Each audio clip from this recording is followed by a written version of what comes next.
the most tremendous new musical experience you can have.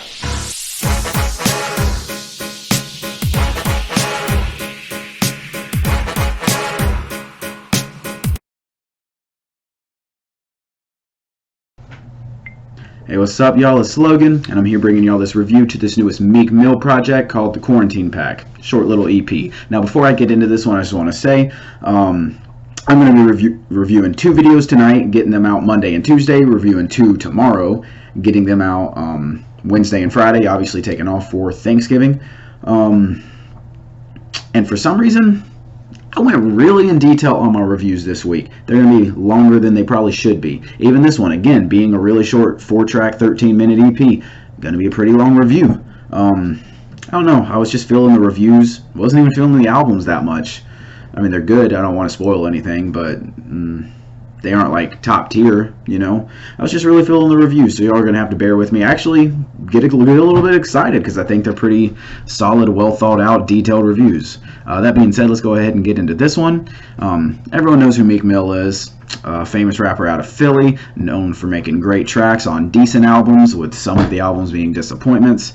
His last album, Championships, came out 2 years ago, and I thought it would have been a great album if it was a little bit shorter. I still think it was really good, but I think it had potential to be like an 8 out of 10 if he cut a couple of tracks off. Instead, it was closer to like a 6.5, 7, something like that. There was just a lot of skips on there. And that is a flaw of his. A lot of his albums feel like that. That's why I was more excited about this one, you know, of course, coming in at 4 tracks and 13 minutes, you know. The pros on this one, he keeps with his aggressive style. He doesn't have much of a storyline on this album, but I think that really fits. I mean, he never does that on any of his albums, so it fits more in a short EP, because on longer albums, you kind of want something to keep you entertained. Either that or it's Young Thug with just fun track after fun track, you know. Back into it, though, he has some good bars throughout. You know, he's known for a couple of good one-liners here and there. Braggadocio is his best style when he uses it, and he uses it well on here on most, if not all, the tracks. Again, it's short, so it cuts out any of the problems of being too long, like you see on a lot of his albums. Some of the features work out, specifically Vori. He gives a great outro to the intro track and sets up for a slower tone on the track Pain Away. I will get into the actual track list breakdown later on. Obviously, it's only 4 tracks, so I'm going to talk about all of them. If I'm going to talk about the cons, though, it's short, so if a track misses, it makes a bigger difference here than it would on a 15-track album. You know, one bad track, it still went 14 for 15. Here, a bad track and a quarter of the album's bad, or EP, you know. There are awkward moments where he tries to slow down the tempo. Obviously, like I said, with Vori really setting up for the slower tone on Pain Away, it does get a little awkward on Pain Away, where Meek's trying to go a little bit slower. He would have benefited from being the only rapper on this album. Dirk himself not having a bad verse, really, on Pain Away, but not really doing anything to add to an already underwhelming song. And then 42 Doug, again, not bad, but the sounds didn't really mix well, making the second half of GTA much more disappointing than the first half, which I really enjoyed the first half. And then Vori again, just going on with the features here. Vori is disappointing again on an otherwise solid track. The outro track this time. You know, the intro track was solid all around, and Vori contributed that well. But on the outro track, I don't know. He just it's called Think It's a Game, and he I didn't love the way that his hook interspersed with Meek's more, it's kind of slower, more introspective and deep, but still aggressive verses. You know, he went in and brought in a really boring hook that very much messes up the progression and anything that this track had going for it.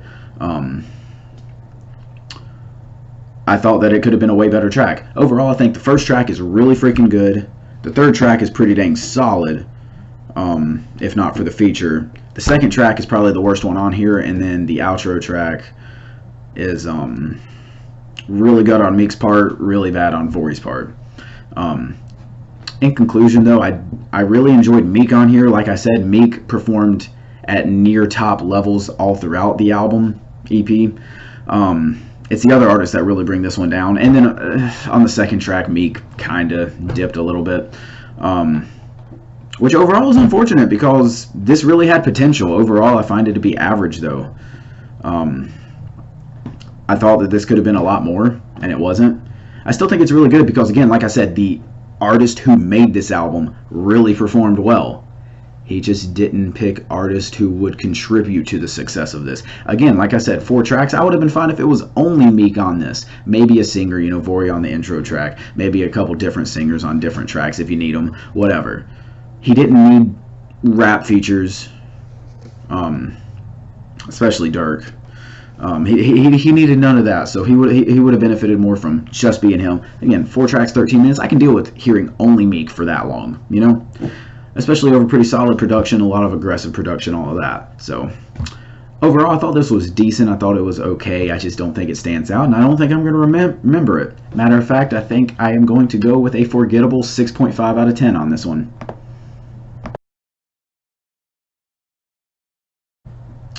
That's just how I'm feeling. I said there's just not much bringing me back to it. I mean, the first track I'll probably come back to, but the rest of the tracks have enough negatives that I don't see myself coming back to them for any reason whatsoever, honestly. I mean, like I said, Meek performed well for the most part, but there were enough negatives from the outside influences being the feature artists that drag them down enough that I don't want to come back to them. That's how I'm feeling. You know, I'd still recommend checking this one out. It's really short, so it's not like a waste of your time. Let me know what y'all thought about this one in the comment section, though, if you really enjoyed it or if you hated it. Like I said, I'm pretty indifferent to it. I'm just not going to remember it.